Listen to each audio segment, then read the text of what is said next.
Hello दोस्तों, एक बार फिर से आपका स्वागत है मेरे यूट्यूब चैनल में। मैं आशा करता हूँ आपकी यूकेपीएससी स्कूल लेक्चरर मैथमेटिक्स की जो है काफ़ी अच्छी तैयारी चल रही होगी। तो पिछले वीडियो में मैंने आपको स्टैटिक्स और प्रोबेबिलिटी के 2 वीडियो बना के दिए थे जो काफ़ी अच्छे वीडियोस थे। ठीक है, तो आज मैं आपके लेकर आया हूँ डिफरेंशियल इक्वेशन, और इस पर मैंने कोशिश करी ज़्यादा आपको हायर मैथमेटिक्स हो, बीएससी वाला डिफरेंशियल इक्वेशन होता है उसके क्वेश्चन कराऊँ। ठीक है, तो पहला क्वेश्चन है, ये कह रहा था equation of curve passing through the point. Equation of curve निकालनी है passing through the point pi by 2, 1। ये कंडीशन आपको दे रखी है हैविंग स्लोप, मतलब ये आपको डी बाई एक्स की वैल्यू दे रखी है। ठीक है, sine X upon x square minus 2y upon X. ठीक है, तो इसे स्टैंडर्ड फॉर्म में लेके जाएंगे D Y by D x plus ये 2y अपॉन एक्स है। ठीक है, plus 2y upon X equal to क्या हो जाएगा, sine X upon x square. ठीक है, तो यहाँ से दोस्तों इंट्रीगल फैक्टर की जो वैल्यू आएगी, सॉरी जो पी की जो वैल्यू आएगी वो 2 अपॉन एक्स आएगा। तो जो इसका इंट्रीगल फैक्टर होता है वो क्या होता है, e की पावर पी डी एक्स होता है। ठीक है, तो आपने करा होगा, आपने पी डी एक्स हो रहा है। ठीक है, तो यहाँ से पी की वैल्यू पुट कर देंगे 2 बाई एक्स है, 2 बाई एक्स डी एक्स। तो इसका इंट्रीगल करेंगे आप तो e की पावर क्या हो जाएगा, लॉग एक्स, 2 लॉग एक्स। ठीक है, और ये जो है ये अपनी पावर को आगे ले लेता है लॉग, तो e की पावर लॉग एक्स स्क्वायर बचेगा। तो सॉल्व करके दोस्तों इंट्रीगल जो फैक्टर की जो वैल्यू है वो एक्स स्क्वायर आ गई। ठीक है, अब इसका सॉल्यूशन आपको पता है क्या होता है, y इंटू इंट्रीगल फैक्टर। ठीक है, सॉल्यूशन जो होता है इसका y into integral factor equal to integral factor into Q D x plus का c होता है। ठीक है, इंटीग्रेशन के अंदर। ठीक है, तो y इंटू इंट्रीगल फैक्टर मेरा एक्स स्क्वायर आया है, इंटीग्रल फैक्टर की जो वैल्यू है एक्स स्क्वायर आई है, और q जो है राइट हैंड साइड, तो राइट हैंड साइड जो आ रखी है sine X upon x square है। तो यहाँ से एक्स स्क्वायर से एक्स स्क्वायर कैंसिल हो जाएगा। ठीक है, तो एक्स स्क्वायर से जैसे ही मैंने एक्स स्क्वायर कैंसिल करा तो वाई की जो वैल्यू आ जाएगी Y into X square, sine X बचेगा, और साइन एक्स का जो इंटीग्रल होता है माइनस कॉस एक्स प्लस का सी होता है। ठीक है, अब इसने से कंडीशन दे रखी है वाई पाई बाई 2 पे वैल्यू 1, एक्स के बदले पाई बाई 2 रखना है, वाई के बदले 1 रखना है। तो एक्स के बदले पाई बाई 2 रखेंगे और वाई के बदले 1 रखेंगे। तो आपको पता है कि ये 1 इंटू पाई स्क्वायर बाय 4 जाएगा, कॉस पाई बाई 2 की वैल्यू 0 होती है, तो सी की वैल्यू पाई स्क्वायर बाय 4 आ गई। ठीक है, तो अब इसको यहाँ इक्वेशन में रख देते हैं, कॉस एक्स को राइट हैंड साइड ले आते हैं, प्लस सी की जो वैल्यू है इक्वल टू सी के बदले मैंने pi by 4, pi square by 4 रख दिया। तो ऐसा जो ऑप्शन है वो कौन सा है, option number cos X, option number B जो है इसका सही आंसर होगा। ठीक है, नेक्स्ट बढ़ेंगे दोस्तों क्वेश्चन नंबर सेकंड की तरफ। काफ़ी अच्छा क्वेश्चन है, let Y x with solution of initial value problem. Y X जो है सॉल्यूशन है इनिशियल वैल्यू प्रॉब्लम का, X square Y double dash plus x Y one plus Y equal to x. Y one पे value 1 दे रखी है, Y dash पे value 1 दे रखी है, आपको ई की पावर पाई बाई 2 में इसके लिए निकालनी है। तो एक्स स्क्वायर के बदले आप लिख सकते हैं D D minus 1, X Y dash के बदले लिख सकते हैं डी प्लस का 1 इक्वल टू 0। ठीक है, ये कॉची यूलर होमोजेनियस लगा दिया है ना, तो X square Y double dash के बदले डी डी माइनस 1 हो जाता है। अगर X cube Y triple dash होता तो डी डी माइनस 1 और डी माइनस 2 हो जाता है। ठीक है, आपने पढ़ा होगा ये बीएससी में। ठीक है, बहरहाल सवाल बढ़ सकते हैं, तो सॉल्व करेंगे, ये D square minus D plus 1 equal to 0 हो जाएगा, से डी से डी कैंसिल हो जाएगा, तो डी स्क्वायर प्लस 1 की जो वैल्यू है वो 0 आ जाएगी। तो डी स्क्वायर प्लस 1 की वैल्यू 0, मतलब अगर मैं इसे ऑक्सिलरी इक्वेशन बनाऊंगा तो डी के बदले एम रख दूंगा, तो एम स्क्वायर प्लस 1 की वैल्यू 0 जाएगी, तो एम की वैल्यू प्लस माइनस आइटा आ गई। ठीक है, तो प्लस माइनस आइटा आ गई, तो इसका जो कॉम्प्लीमेंट्री फंक्शन आएगा Y equals to C F जो आएगा C1। देखो इसमें होता क्या है कि x की वैल्यू e की पावर z होती है, और z की जो वैल्यू होती है log x होती है। ठीक है, तो जो इसका जो कॉम्प्लीमेंट्री फंक्शन आएगा वो आएगा C1 cos z, और z की वैल्यू log x है, तो cos log x plus C2 sin log x आएगा। करा होगा आपने सवाल। ठीक है, तो CF आ गया। अब मैं इसका निकालूंगा PI, तो PI जो है आपका x है, तो x की जो वैल्यू है वो कितनी है, e की पावर z है,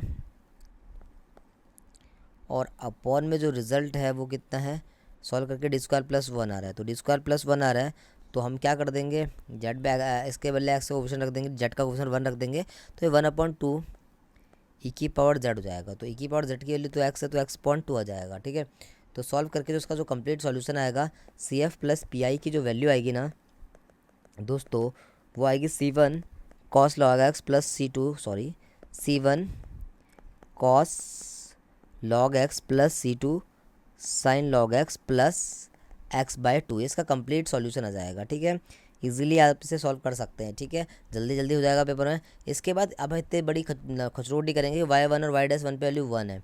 ठीक है, मैं इस पर हिट एंड ट्राई लगा रहा हूँ, मतलब कि y के बदले e पाई बाय 2 रख रहा हूँ सवाल में, देख रहे हो कि किस तरह से सवाल बन सकता है। ठीक है, इसमें x के बदले ना पाई बाय 2 रखेंगे, कंडीशन e की पावर पाई बाय 2 है ना, तो x के बदले ई की पावर पाई बाय 2 रखेंगे। देखते हैं अब ऐसा कौन सा रिजल्ट इसकी इस फॉर्म में बन रहा होगा, ठीक है।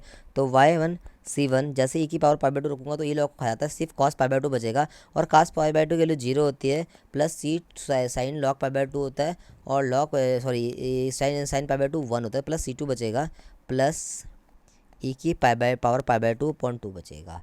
तो अब आप देखोगे आंसर ना, तो ई की पावर पाई बाय 2 में तो आंसर आएगा ना, तो बी और डी तो आएगा नहीं।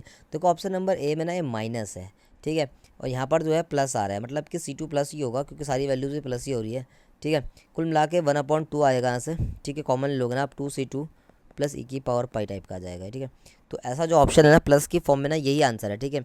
थोड़ा सा सवाल को मैंने बनाने की कोशिश करी है इस फॉर्म में, ताकि आपका समय बच जाए। एक्स के बदले ई की पावर पाई बाय 2 रखा था, ठीक है। तो 2C2 की जो वैल्यू आ जाएगी वो C2 की जो वैल्यू आ जाएगी 1 आ जाएगी, या 2C2 के बदले 1 रिजल्ट आ जाएगा, ठीक है। तो ऑप्शन नंबर बी जो है इसका बिल्कुल सही आंसर होगा। वैसे लॉन्ग मेथड से भी करोगे ना तो भी आंसर यही आएगा, ठीक है। तो इस ऑप्शन को मैंने डिस्कार्ड माइनस साइन के साथ कर लिया था, ठीक है, क्योंकि रिजल्ट जो है पॉजिटिव आ रहा, बाकी दो तो इस टाइप का बन रहा, ठीक है। तो इस तरह से करके ना आप समय बचा सकते हैं अपने एग्जाम का। बहरहाल अगर आपको कैसे वैसे ही करना है तो C1 C2 निकालने के लिए आप y1 को y'1 के बराबर रख के और फिर 1 के बराबर रख के फिर सॉल्व करना पड़ेगा। y1 को ही 1 लेंगे, y' को ही 1 लेंगे, दो इक्वेशन बनेगी, फिर उन्हें सॉल्व करोगे, फिर लास्ट में आंसर वैल्यू आउटपुट करोगे, ठीक है। तो ऐसे लॉन्ग हो जाएगा, तो शॉर्ट थोड़ा सा मैंने कोशिश करी है कि इसका टाइम बच जाए, ठीक है। तो ऑप्शन नंबर बी जो होगा इसका बिल्कुल सही आंसर होगा। नेक्स्ट बढ़ेंगे क्वेश्चन नंबर 3, जनरल सॉल्यूशन निकालना है आपको पार्शियल डिफरेंशियल इक्वेशन का, ठीक है। तो दोस्तों ये लैग्रांजे फॉर्म है, तो लैग्रांजे फॉर्म का जो सॉल्यूशन होता है वो क्या होता है, dx/q है, नहीं, ठीक है, पी वाला जो होता है एक्स वाला होता है, ठीक है, तो पी का कोफिशिएंट तो dx/y हो जाएगा, dy/-x हो जाएगा, और dz की जो वैल्यू है 2x - 3y हो जाएगा, ठीक है। तो देखो ऑप्शन पे चेक करके सॉल्यूशन निकाल सकते हो। तो पहले तो x² + y² आ रहा है, तो फर्स्ट और सेकंड को अगर मैं ले लूँ तो ये क्या हो जाएगा आपका, माइनस का x dx = y dy, ठीक है। इसका इंटीग्रेशन करोगे तो -x² / 2, ये आपका हो जाएगा y² / 2, उसको मैं राइट हैंड साइड ले आ रहा हूँ, = C1। तो यहाँ से मैंने C1 एडजस्ट कर लिया, ठीक है। तो x² + y² = C1 आ गया, ठीक है। तो C1 = 5C2 या 5C2 = C1 लिख सकते हैं। अब आप देखते हैं दूसरे ऑप्शन में 2x - 3y + z कह रहा है, तो आपको लैग्रांजे मल्टीप्लायर ऐसे लेना पड़ेगा कि जिनको ऐड करके ना इस तरह को ऐड करके 0 आ जाए। तो पहला ऑप्शन देखते हैं क्या 2 - 3 और 1 को ऐड करके 0 रिजल्ट आ रहा है, मतलब कि फर्स्ट वाले को 2 देंगे 2y, सेकंड वाले को प्लस का 3x हो जाएगा, माइनस का था, और फिर प्लस का से ऐड करेंगे तो 2x - 3y हो जाएगा। तो ये तो 0 नहीं हो रहा है दोस्तों, ठीक है। तो ये तो ऑप्शन ए को मैंने डिस्कार्ड कर दिया। ऑप्शन बी देखते हैं, 3x + 2y और प्लस z कह रहा है, कहने का मतलब क्या है 3 2 और 1 लैग्रांज मल्टीप्लाई लेंगे, तो 3y - का 2x, ठीक है, इससे बन जा रहा है अगर मैं -1 करूँगा, ठीक है। तो और ये माइनस का, सॉरी इसको ऐड करूँगा, ठीक है, तो प्लस का प्लस ही करेंगे, ठीक है। तो प्लस कहाँ, तो 3x 3y माइनस का 2x और प्लस का 1, ठीक है। तो 2x - 3y, तो ये 0 हो जा रहा है, ठीक है। तो अब जो लैग्रांजे मल्टीप्लायर यूज़ करेंगे, पहले वाले को 3 से मल्टीप्लाई कर देंगे, दूसरे वाले को 2 से मल्टीप्लाई कर देंगे, और दूसरे वाले को 1 से मल्टीप्लाई करके ऐड कर देंगे। तो ये जो रिजल्ट आएगा ना नीचे वो 0 आ जाएगा, ठीक है। ये 3y - 2x + 2x - 3y हो जाएगा, तो 0 आ जाएगा।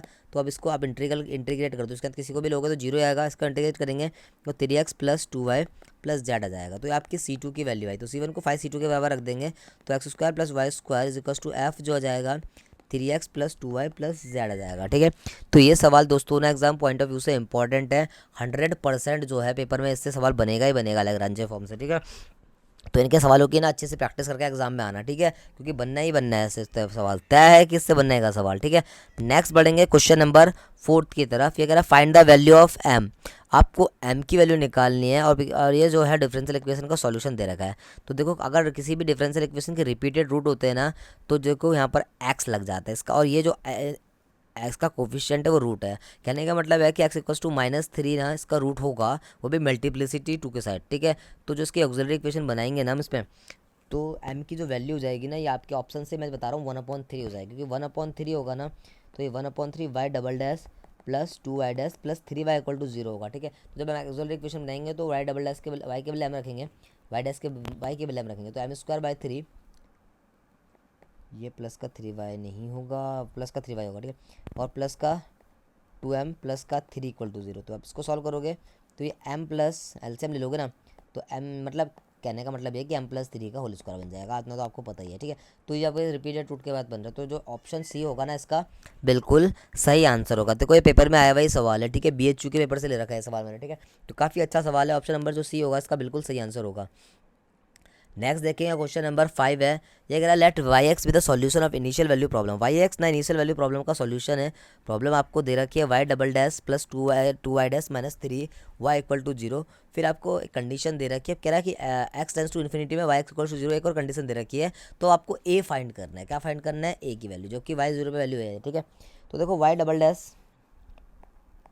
Plus 2y dash minus 3y equal to 0 है। हम इसकी ऑक्सिलरी इक्वेशन निकालेंगे, तो यहाँ पर m² plus 2m minus 3 equal to 0 हो जाएगा, ठीक है। ऑक्सिलरी इक्वेशन निकालने के लिए डिवाइड बाई dx के बदले m रखते हैं, ठीक है। अब इसे आप फैक्टराइज करेंगे, तो फैक्टराइज करेंगे तो फॉर्म फैक्टर क्या बनेंगे? 3 बन जा 3, तो प्लस का 3m माइनस का m माइनस का 3 इक्वल टू 0। यहाँ से m कॉमन ले लो, m+3, माइनस का 1 कॉमन ले लो, m+3। तो दोस्तों एक m की वैल्यू 1 आ गई, एक m की वैल्यू -3 आ गई। तो जो सॉल्यूशन आएगा वो आएगा y equal to C1 e की power x plus C2 e की पावर -3x आएगा, ठीक है। तो y 0 पे अल्फ़ा और y डैश 0 पे भी अल्फ़ा, तो y 0 पे अल्फ़ा दे रखा है इसने, ठीक है। अच्छा एक चीज़ हम इसका यूज़ कर सकते हैं कि limit x tends to infinity में ना रिजल्ट 0 के बराबर आ रहा। अगर limit x tends to infinity में 0 आ रहा तो e की पावर -इन्फिनिटी 0 आता है, e की पावर प्लस इन्फिनिटी तो इन्फिनिटी होता है। इसका मतलब कहने का मतलब ये है C1 तो हमारा डायरेक्ट 0 रिजल्ट हो जाएगा। ये मैंने ना थर्ड कंडीशन से निकाल दिया, ठीक है। तो ऐसे ही आपको यूज़ करनी है कंडीशन, ठीक है, ताकि सॉल्यूशन ईजी हो जाए, ठीक है। तो y equal to C2 e की पावर -3x है, ठीक है। अब कंडीशन यूज़ कर लेते हैं कि ए की वैल्यू क्या आएगी, कि जो रिजल्ट जो होगा, ये जो रिजल्ट होगा 0 के बराबर होगा, ठीक है। तो मुझे ये फाइंड करना है। तो देखो y 0 की वैल्यू ए है, तो 0 रखेंगे तो यहाँ C2 की वैल्यू ए आ जाएगी। तो y इक्वल टू क्या आ गया आपका? ए की पावर -3x। एक और कंडीशन दे रखी है इसने, डिवाइड बाई dx की वैल्यू 0 पे 3 है, तो इसका डेरिवेटिव करेंगे, y डैश कितना जाएगा? a -3 e की पावर -3x। अब x के वैल्यू 0 रखेंगे तो y डैश की जो वैल्यू है वो उसने 3 के बराबर दे रखी है ना। तो y डैश 0 के लिए 3 के बराबर है, तो y डैश के लिए 3 रख देते हैं। एक्स के वैल्यू जैसे 0 रखोगे तो -3 होगा। तो दोस्तों यहाँ से ए की वैल्यू ना -1 आ गई, ठीक है। काफ़ी अच्छा लगा है क्वेश्चन मुझे, एग्जाम पॉइंट ऑफ व्यू से ना इंपॉर्टेंट है, ऐसे बन सकते हैं क्वेश्चन, ठीक है। तो ऑप्शन 5, क्वेश्चन नंबर 5 का जो आंसर होगा वो थर्ड है, ठीक है। नेक्स्ट करेंगे क्वेश्चन नंबर 6 की तरफ जाएंगे। ये कह रहा है solution of the curve passing through the equation. जो कर्व की इक्वेशन निकालनी है आपको, जो 1,2 से पास भी हो रहा है, ठीक है। कहने का मतलब ये आपको कंडीशन दे रहा है कि x divide by dx equals to 2y। मैं इस पर वेरिएबल सब पर लगा देता हूँ, y 2y upon y equal to 2dx upon x हो जाएगा। अब इसका हम इंटीग्रेशन करेंगे तो ये log y हो जाएगा, ये 2 log x हो जाएगा, और c भी log में ले लेंगे तो log c हो जाएगा। अब इसको हम लिख सकते हैं log y minus log x square, ठीक है। log अपनी पावर को आगे ले लेता है, आपको पता ही है, यह जाएगा log c। तो इसको लिख देंगे हम log y upon x square equal to log c। तो यहाँ से log कट जाएगा, तो y अपॉन एक्स स्क्वायर की जो वैल्यू है दोस्तों वो c आ गई, ठीक है। तो यहाँ से y equal to CX square आ जाएगा, ठीक है। अब आपको उसने कंडीशन दे रखी कि कर्व कहाँ से पास हो रहा? 1,2 से, तो x के बदले 1, y के बदले 2 रखेंगे, तो यहाँ से c की वैल्यू 1/4 आ गई है ना। x के बदले 1 रखेंगे, y के बदले 2 रखेंगे, तो c की वैल्यू 1/4 आ गई, तो 1/4 एक्स स्क्वायर हो जाएगा। अब देखो कर्व कहाँ से पास हो रहा है? सीधा सीधा 0,0 को सेटिस्फाई कर जाएगा कर्व, ठीक है, क्योंकि 0,0 को कर्व सेटिस्फाई कर रहा है, ठीक है। बाकी किसी ऑप्शन को नहीं करेगा। एक्स भी 0 आएगा और वाई भी 0 आएगा। तो ऑप्शन नंबर बी दो दोस्तों इसका बिल्कुल सही आंसर होगा। इसके बाद बढ़ेंगे क्वेश्चन नंबर 7 की तरफ। ये कह रहा है डी वाई की जो वैल्यू 2x 5 dx के बराबर है, तो कह रहा है what is the equation of y in terms of x को, मतलब आपको सॉल्यूशन निकालना है which is passes through the 1,2, जो 1,2 से पास हो रहा है, ठीक है। तो इसे आप हिट एंड ट्रायल से भी कर सकते हैं, एक्स के बदले 2 रखो, वाई के बदले 1 रखो, जो सेटिस्फाई कर देगा वही आंसर होगा, ठीक है। तो पहला वाला ऑप्शन तो सेटिस्फाई नहीं करा, जैसे मैंने एक्स के बदले 1 रखा, वाई के बदले 2 रखा, ये 0 के बराबर नहीं आ रहा है। दूसरे वाले में एक्स के बदले 1 रखा, वाई के बदले 2 रखा, दूसरा वाला दोस्तों सेटिस्फाई कर रहा है। तीसरा वाला सेटिस्फाई कर रहा है, चेक करते हैं। एक्स के बदले 1 रखा, वाई के बदले -2 + 2, ये सेटिस्फाई नहीं कर रहा है। और ऐसे ही लास्ट वाला भी सेटिस्फाई नहीं कर रहा। एक्स के बदले 1 रखेंगे, वाई के बदले 2 रखेंगे, तो ये सेटिस्फाई नहीं करेगा। तो ऑप्शन नंबर बी जो है सेटिस्फाई कर रहा है, तो वो बिल्कुल सही आंसर हो जाएगा। ठीक है, बाकी आप इसे वेरिएबल सेपरेबल से भी कर सकते हो, उसका सी की वैल्यू निकाल के भी कर सकते हैं। लेकिन जब भी ऐसा क्वेश्चन आएगा ना फ्रेंड्स, तो आप hit and trial he apply करना, क्या पता हिट एंड ट्रायल से ही सवाल बन जाए। जैसे कि पिछला सवाल भी हिट एंड ट्रायल से नहीं, बस पे तो सोल्यूशन निकालना ही पड़ता। ठीक है, क्योंकि इसने इक्वेशन इस प्रकार से दे फिर सोल्यूशन पूछ रहा है। ठीक है, तो हिट एंड ट्रायल से आपका टाइम बच जाएगा। बढ़ेंगे नेक्स्ट क्वेश्चन की तरफ। नेक्स्ट क्वेश्चन कह रहा है the differential equation represent the family of circle touching the y axes at origin. ठीक है, आपको डिफरेंशियल इक्वेशन के बारे में बताना है जो वाई एक्सेस को ओरिजिन से टच कर रही है, वो किस तरह की होगी। ये सवाल ना दोस्तों एग्जाम पॉइंट ऑफ व्यू से बहुत ज़्यादा इंपॉर्टेंट है। ठीक है, मैंने बहुत दिन से बोल रहा हूँ आपको कि फैमिली ऑफ कर्व का जो सवाल है ना एग्जाम में पक्का आएगा, तो आप इसे प्रिपेयर रखना। ठीक है, तो जो डिफरेंशियल इक्वेशन इसकी जो होती है फैमिली ऑफ कर्व की ना, तो जो ओरिजिन से पास होती है जो इक्वेशन होती है सर्कल की, एक्स माइनस वाई ए का स्क्वायर प्लस वाई का स्क्वायर इक्वल्स टू ए का स्क्वायर होता है। ठीक है, तो इसको आप सॉल्व करेंगे और इसकी पहले डिफरेंशियल इक्वेशन निकालेंगे। तो फॉर्मूला सॉल्व कर लेते हैं, A square plus B square minus 2ab plus Y square equal to A square हो जाएगा। यहाँ से दोस्तों ए स्क्वायर से स्क्वायर कट जाएगा, तो यहाँ से जो आएगा equation X square plus Y square equal to 2ax आ जाएगा। ठीक है, तो हम इसका डेरिवेटिव कर देते हैं, क्योंकि इसमें एक ही पैरामीटर है तो इसका डेरिवेटिव करेंगे और उससे डिफरेंशियल इक्वेशन निकालेंगे। तो 2x प्लस 2y, वाई का दोबारा करेंगे dy बाई डी एक्स हो जाएगा और 2a हो जाएगा। ऐसे तो 2 कॉमन लेके कैंसिल हो जाएगा, तो x plus y dy by D x equals to a आ जाएगा। ठीक है, तो इसे फर्स्ट इक्वेशन में डाल देंगे। तो यहाँ से इक्वेशन जो आ जाएगी x square plus Y square equal to 2x plus y dy by D x इस तरह की बन जाएगी। ठीक है, तो ये जो डिफरेंशियल इक्वेशन बनी है दोस्तों 2x भी आएगा यहाँ पर। ठीक है, x भी आएगा। ठीक है, तो ये आ जाएगी x square plus Y square equal to 2x square plus 2xy dy by D x. ठीक है, तो जो डिफरेंशियल इक्वेशन बनी है इसकी जो डिग्री है ना, वो तो ऑर्डर तो 1 है और डिग्री भी 1 है, लेकिन ये लीनियर डिफरेंशियल इक्वेशन नहीं है। ठीक है, तो इसने ऑर्डर के बारे में बोला, तो फर्स्ट ऑर्डर आएगा, तो ऑप्शन नंबर सी जो होगा इसका आंसर बिल्कुल सही होगा, क्योंकि ऑर्डर तो फर्स्ट आ रहा है लेकिन डिफरेंशियल नॉन लीनियर है, क्योंकि दो डिपेंडेंट वेरिएबल की मल्टीप्लाई हो रही है, वाई भी डिपेंडेंट है डी वाई बाई डी भी डिपेंडेंट है। तो अगर दो डिपेंडेंट वेरिएबल की आपस में मल्टीप्लाई होती है तो इक्वेशन लीनियर नहीं बनती। तो ऑप्शन नंबर जो सी होगा वो फर्स्ट होगा नॉन लीनियर, और फर्स्ट ऑर्डर जो है दोस्तों बिल्कुल सही आंसर होगा। नेक्स्ट बढ़ेंगे क्वेश्चन नंबर 9 की तरफ। ये भी काफ़ी अच्छा क्वेश्चन है। ये वाई डैश की जो वैल्यू है वाई 3/5 के बराबर दे रखी है। तो मैंने आपको पहले ही बताया था, अगर d Y by D x की वैल्यू y की पावर अल्फ़ा के बराबर होती है, और अगर अल्फ़ा की वैल्यू ना बिलोंग कर जाए 0 से लेकर 1 के इंटरवल में ओपन होता है। ठीक है, 0 से लेकर 1 के इंटरवल में बिलोंग कर जाए। ठीक है, तो अगर y 0 पे 0 है तो सॉल्यूशन हमेशा कैसा आता है, इनफाइनाइट सॉल्यूशन आता है। कैसा सॉल्यूशन आता है, इनफाइनाइट नंबर ऑफ सॉल्यूशन। ठीक है, और अगर ये b की जो वैल्यू है ना, जो ये कंडीशन दे रखी है ग्रेटर देन 0 है, ग्रेटर देन 0 तो हमेशा सॉल्यूशन क्या आता है, यूनिक आता है। कैसा सॉल्यूशन आता है, यूनिक। तो पहला वाला तो 0 बोल रहा है, जबकि कंडीशन अगर 0 होता तो इनफाइनाइट नंबर ऑफ सॉल्यूशन बनता। ठीक है, यूनिक सॉल्यूशन के लिए ग्रेटर देन 1 होना चाहिए। अब यार b इक्वल टू 1 पे नो सॉल्यूशन है, तो ऑप्शन नंबर बी भी गलत हो जाएगा, क्योंकि सॉल्यूशन यूनिक आएगा b इक्वल टू 1 पे। तो ऑप्शन नंबर बी डी होगा, सही होगा, इनफाइनाइट नहीं होगा 2 पे। ठीक है, तो फ्रेंड्स ऐसा सवाल आप वैसे वेरिएबल सेपरेबल से भी कर सकते हो, लेकिन वो थोड़ा टाइम टेकिंग होगा। ठीक है, अगर आपको डायरेक्ट रिजल्ट आता है ना, तो इससे आप डायरेक्टली सॉल्व कर लेंगे ये क्वेश्चन। ठीक है, तो ऑप्शन नंबर डी जो होगा इसका बिल्कुल सही आंसर होगा। नेक्स्ट बढ़ेंगे क्वेश्चन नंबर 10 की तरफ। ये देखो इलर होमोजेनियस का क्वेश्चन है। ये x square d two y by D x square plus x d Y by D x minus y equal to x cube है। ठीक है, तो वही करेंगे इसमें, इसके बदले डी डी माइनस 1 आ जाएगा, इसके बदले सिर्फ डी आएगा -1 इक्वल टू, देखो सी एफ के लिए कर रहा हूँ काम। ठीक है, तो इक्वल टू क्या हो जाएगा, यहाँ D square minus D plus D और -1 इक्वल टू 0, मतलब कॉम्प्लीमेंट्री फंक्शन निकालने के लिए कर रहा हूँ। तो डी को पहले हम रख देंगे एक्सोलेटरी इक्वेशन के लिए। तो m की जो वैल्यू है दोस्तों वो आ जाएगी +-1। ठीक है, +-1, तो इसका सॉल्यूशन क्या होता है, y equal to c1 e की power z plus c2 e की पावर -z होगा। दोस्तों x के इसमें हम x के बदले e की पावर z पुट करते हैं। ठीक है, सॉल्यूशन के लिए तो e की पावर z की वैल्यू हम x पुट कर देंगे, तो y equal to c1 cf आएगा ये भी। ठीक है, पी आई के लिए भी दे रखा है ना उसने, तो cf equal to c1/x plus c2/x जाएंगे। ठीक है, तो पहले हम चेक करते हैं कि c1x और c2x किस ऑप्शन में आ रहा है। ठीक है, देखो e की पावर x वाले एक ऑप्शन तो खट जाएंगे। ठीक है, अब आपको क्या निकालना है, इसका पी आई निकालना पड़ेगा। ठीक है, क्योंकि दोनों केस में ये x देखो बिल्कुल सही बात है कि इसमें मुझे आगे भी जाने की जरूरत नहीं, क्योंकि देखो एक्स की पावर -2 है और एक्स की पावर -1 है, तो हमारे पास तो एक्स की पावर क्या रखी, -1, तो पी आई निकालने की जरूरत ही नहीं दोस्तों, टाइम बच जाता है कभी कभी अगर आप ऐसी होशियारी एग्जाम में लगाओ। ठीक है, तो ऑप्शन नंबर डी जो है बिल्कुल सही आंसर होगा इसका। ठीक है, नेक्स्ट बढ़ेंगे क्वेश्चन नंबर 11वें की तरफ। ये कह रहा था solution of the differential equation, आपको इस डिफरेंशियल इक्वेशन का सॉल्यूशन निकालना है। तो आपको दे रखी है गंदी सी equation, X divide by D x plus 2y equal to किसके बराबर है, X Y D Y by D X के। तो मैंने D Y by D X वाली टर्म्स को एक साथ लिख लिया,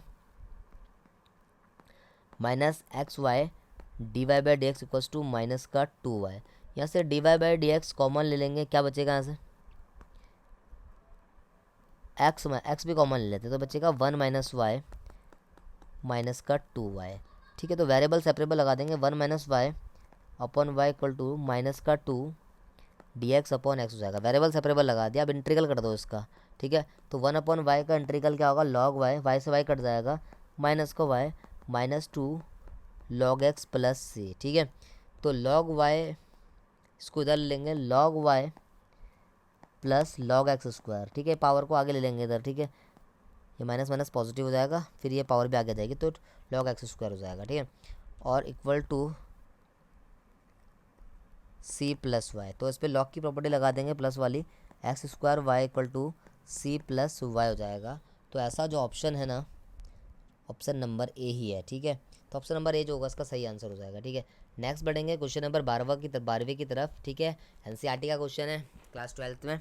log divide by D X दे रखा 3x प्लस वाई है, दोनों तरफ ना एंट्री लॉग ले लो, E log D Y by D x equal to क्या हो जाएगा, ई की पावर 3x प्लस 4y हो जाएगा। आपको पता है ई लॉग को कैंसिल कर जाता है, तो यहाँ से D Y by D x equal to क्या हो जाएगा, ई की पावर 3x, इसमें प्रॉपर्टी लगा दी मल्टीप्लिकेशन वाली, ई की पावर 4y।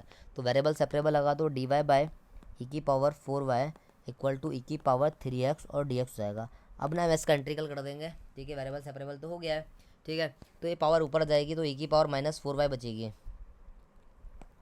ई की power -4y D Y equal to E की पावर 3x डी एक्स, इसका इंटीग्रल कर देंगे दोस्तों। ठीक है, तो ई की पावर -4y का इंटीग्रल ई की पावर -4y अपॉन -4 होगा, ई की पावर 3x का ई की पावर 3x बाय 3 होगा, फिर प्लस का सी होगा। तो इसने हमें कंडीशन दे रखी y 0 पे 0 है, तो x के बदले 0 रखो और y के बदले भी 0 रखो, और वहाँ से सी निकल जाएगा। तो यह आएगा माइनस का 1/4। ठीक है, एक्स के लिए 0 रखेंगे, और ये आ जाएगा माइनस का 1/3 है ना, जब जैसे 0 रखेंगे। तो यहाँ से सी की वैल्यू आप निकाल दो, एलसीएम आ जाएगा 12 -4, तो सी की वैल्यू माइनस का 7/12 आ गई। ठीक है, तो 7/12 आ गई, तो हम इसकी वैल्यू को यहाँ पुट कर देंगे, यहाँ पर फर्स्ट इक्वेशन में। ठीक है, तो यहाँ पर क्या है, ई की power -4y upon -4 minus, sorry चलो इसको राइट हैंड साइड ले लेते हैं, ये माइनस बचेगा ई की पावर 3x अपॉन 3। ठीक है, दोनों रिजल्ट नेगेटिव ही है, इक्वल टू सी की जो वैल्यू है मैंने क्या निकाली, 7/12 निकाली माइनस का, है ना। तो माइनस साइन सारे माइनस एक दूसरे को कैंसिल कर देंगे, और एलसीएम यहाँ से भी ले लेते हैं।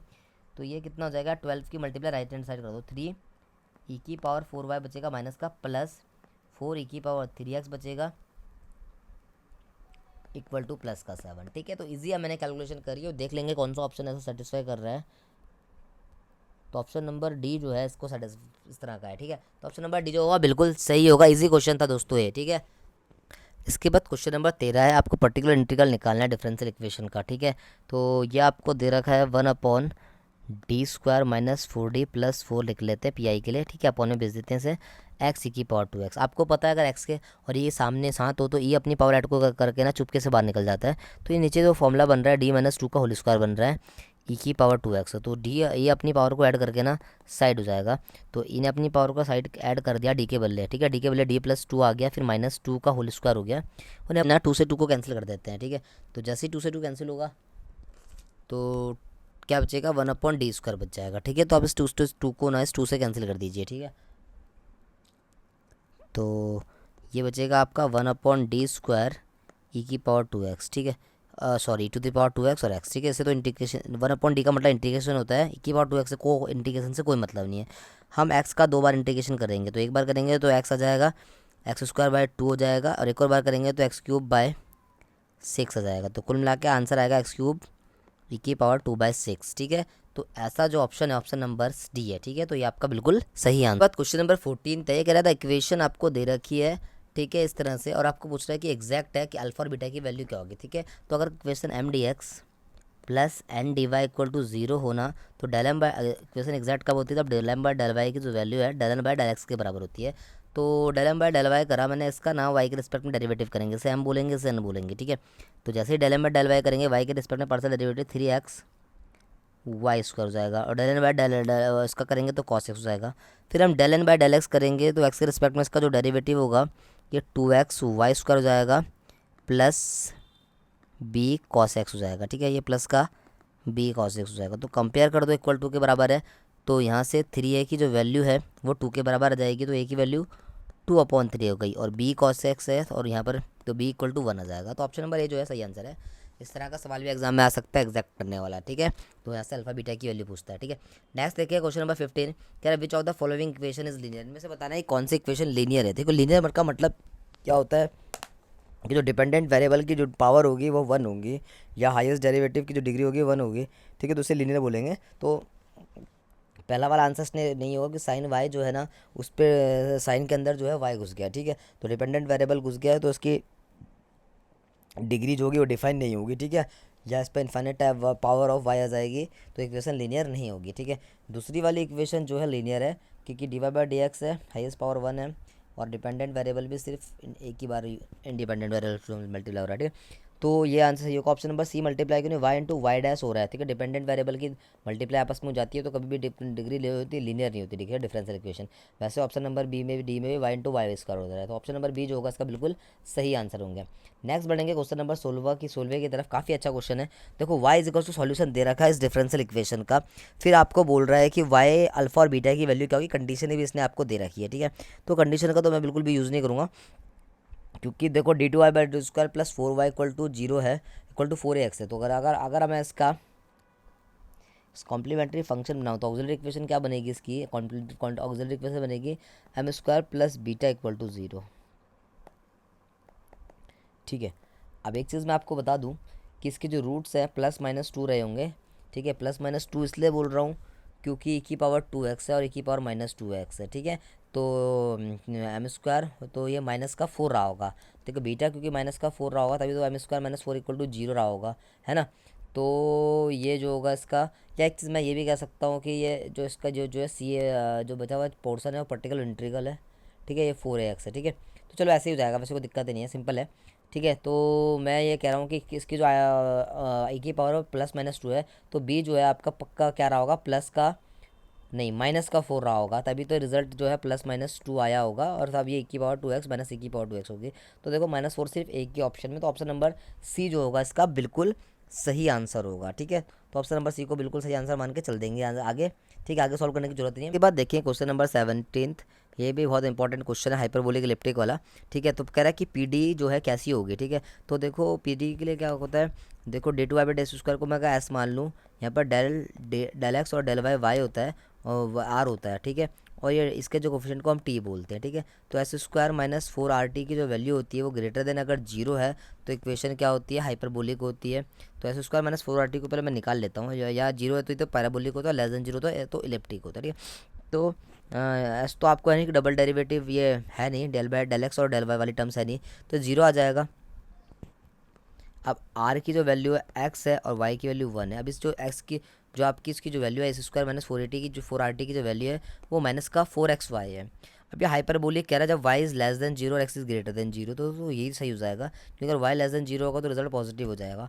ऑप्शन देखते हैं, इलिप्टिक कह रहा है। इलिप्टिक का मतलब क्या है कि एस स्क्वायर -480 की जो वैल्यू है वो ग्रेटर देन 0 होनी चाहिए, तो x ग्रेटर देन 0 है और y जो है लेस देन 0 है, तो नेगेटिव नेगेटिव पॉजिटिव जाएगा, तो इलिप्टिक भी हो जाएगा। फिर ये कह रहा है hyperbolic x is greater than 0 and y is greater than 0, hyperbolic तो नहीं होगा अगर एक्स ग्रेटर देन 0 है, इलिप्टिक हो जाएगा। फिर ये कह रहा है elliptic for x is less than y and y is greater than 0, तो ये इलिप्टिक भी हो जाएगा, पॉजिटिव रिजल्ट हो जाएगा। तो ऑप्शन ए, बी और डी जो है इसका बिल्कुल सही आंसर होगा, क्योंकि मोर देन 1 करेक्ट वाला ऑप्शन था, ठीक है। तो option number A, B, C, D तीनों ही आंसर सही हो जाएंगे, ठीक है। फिर से देख लो, X is greater than 0, Y is less than 0, हमारा जो रिजल्ट आ रखा -4xy आ रखा है एस स्क्वायर -4RT को सॉल्व करने के बाद, ठीक है।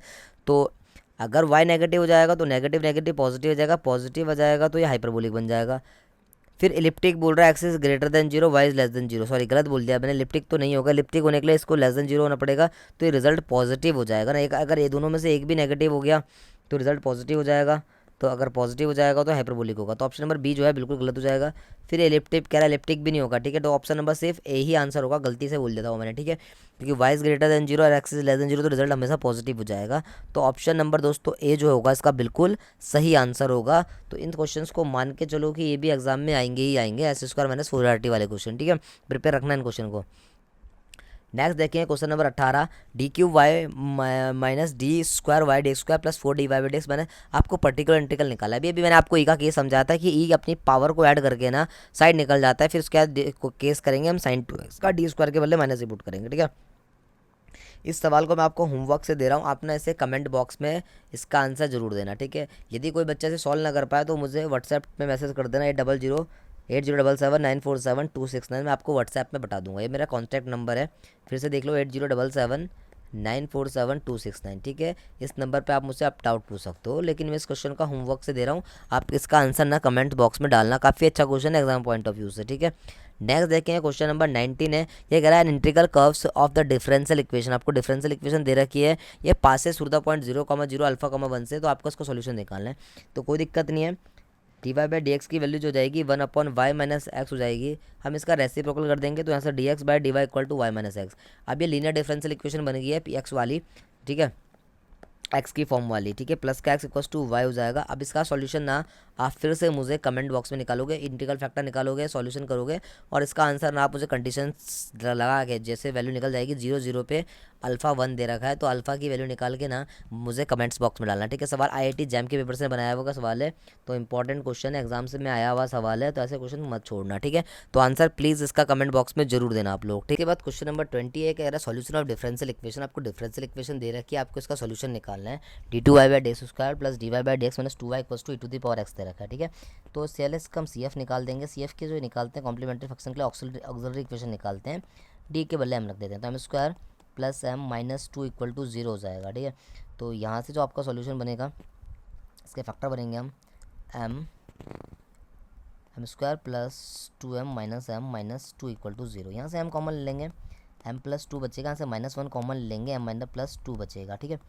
अब इनका प्रोडक्ट को हम 0 के बराबर रख देंगे, तो यहाँ से एक वैल्यू m प्लस 2 आएगी, m माइनस 1 आएगी, तो m की एक वैल्यू 1 आई और एक वैल्यू -2 आई, तो इसका जो CF वाला पार्ट आएगा e की पावर -2x या e की पावर x प्लस C1, मतलब ना CF वाला पार्ट C1 e की power x plus C2 e की पावर -2x हो जाएगा। तो देखो ऐसा क्वेश्चन से ऑप्शन नंबर सी ही बन रहा है इस टाइप का। PI निकालो ना निकालो, बात है कि आंसर आ जाएगा, PI भी निकाल सकते हो, ये वाला केस लगाने में इतना टफ का काम है नहीं, ठीक है। तो आप कर देना PI, चलो मैं कर ही देता हूँ। PI क्या हो जाएगा पर पेपर में, आप इसे इतना भी छोड़ सकते हैं, 1/d square plus d minus 2 है, ठीक है, और e to the power x। जैसे ही मैं x के बदले 1 रखूँगा, केस ऑफ फेलियर बन रहा है, नीचे ना 0 बन जा रहा है, तो x लगा के हम क्या करेंगे, नीचे वाले का डेरिवेटिव कर देंगे, 2d प्लस 1 हो जाएगा। अब x के बदले 1, d के बदले 1 रखेंगे, तो x e की पावर x अपॉन 2 प्लस 1 3 आ जाएगा। तो ऑप्शन नंबर जो CF प्लस PI करोगे, तो ऑप्शन नंबर C जो होगा इसका बिल्कुल सही आंसर होगा।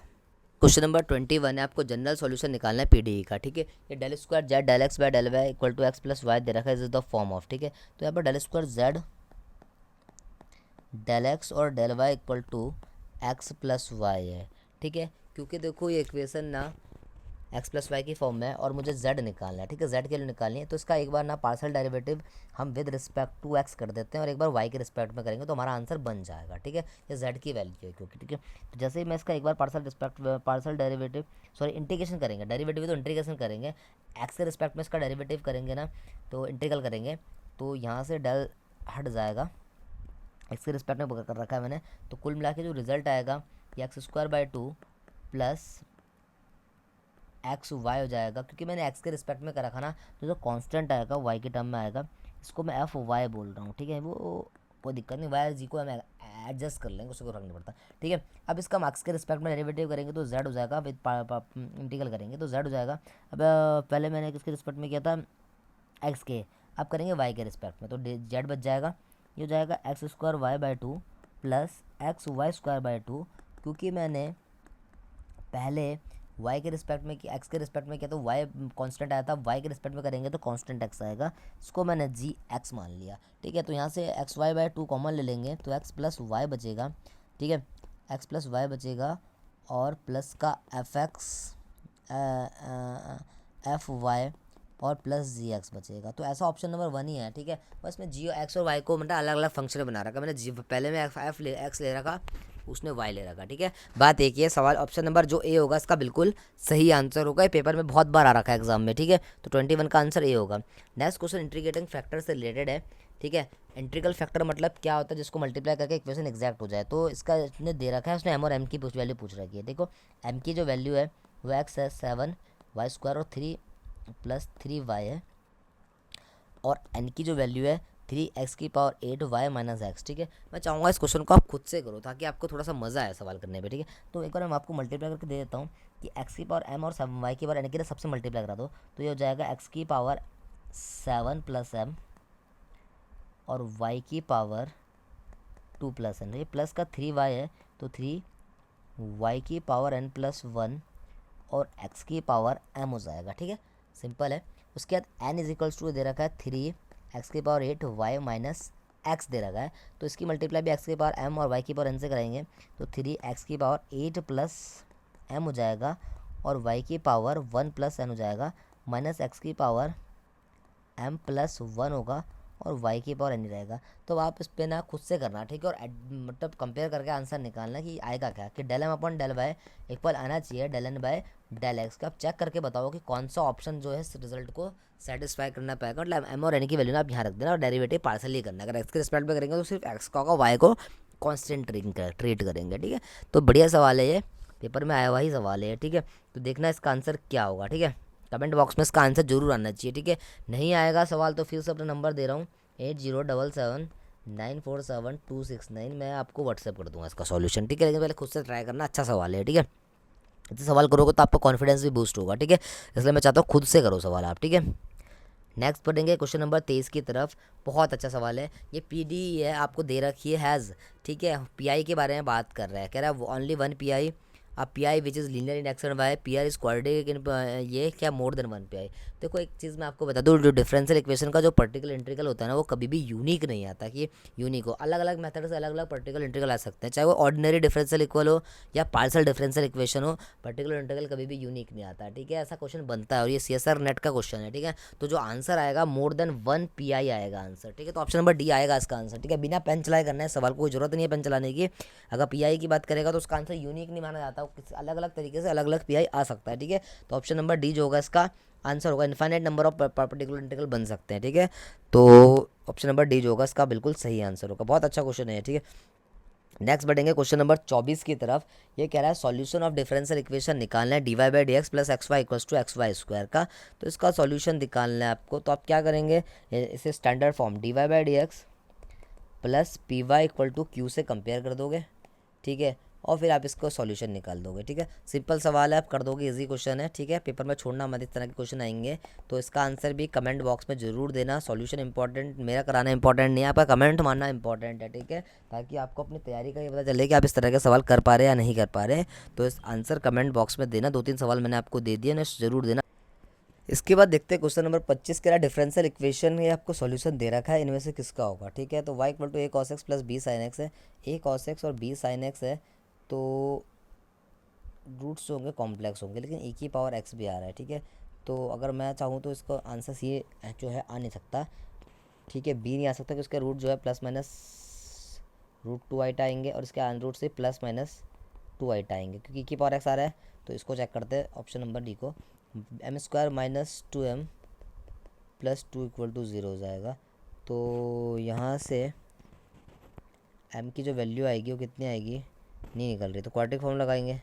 ठीक है, m equal to 2 plus minus b square, b क्या है 2 का स्क्वायर 4 माइनस 4ac, तो 4 टू ज़ा 8 बाई 2 हो जाएगा। तो m इक्वल टू क्या बचेगा 2 प्लस माइनस 4, मतलब 2 आइटा बचेगा, रूट से निकालेगा 2, तो रूट जो आया इसके m equal to 1 plus minus iota है। ठीक है, तो जो 1 वाला सी एफ मतलब अगर रूट्स अगर इमेजनरी आते हैं अल्फा प्लस आई माइनस आइटा बीटा, तो जो कॉम्प्लीमेंट्री फंक्शन आता है या सॉल्यूशन आता है वाई इक्वल टू C1 ई की पावर अल्फा एक्स प्लस, अब यहाँ पर आ जाएगा बस C1 नहीं आता, सिर्फ e की पावर अल्फा एक्स आता है। फिर यहाँ पर a cos x, a cos beta, sorry beta x आएगा, ठीक है। यहाँ पर आ जाएगा a cos beta x plus b sign beta x, ठीक है।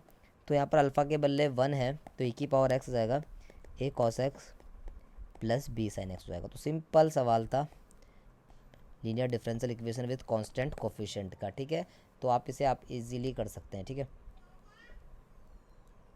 तो सी आंसर हो जाएगा, ठीक है। क्वेश्चन नंबर 25 था। तो फ्रेंड्स आज मैंने आपको डिफरेंशियल इक्वेशन के फर्स्ट से लेकर 25 क्वेश्चंस तक कराए, ठीक है। नेक्स्ट जो वीडियो आएगा डिफरेंशियल इक्वेशंस के 26 से 50 तक के क्वेश्चन आएंगे। कोशिश मेरी यही रहती है कि सारे क्वेश्चन हायर मैथमेटिक्स के ही आए डिफरेंशियल इक्वेशन के, क्योंकि 11-12 वाले क्वेश्चन तो आप इजीली खुद से कर लेंगे, ठीक है। तो फ्रेंड्स आज के लिए इतना ही रखते हैं। आप चैनल को लाइक शेयर और सब्सक्राइब कीजिए, ठीक है। Thank you.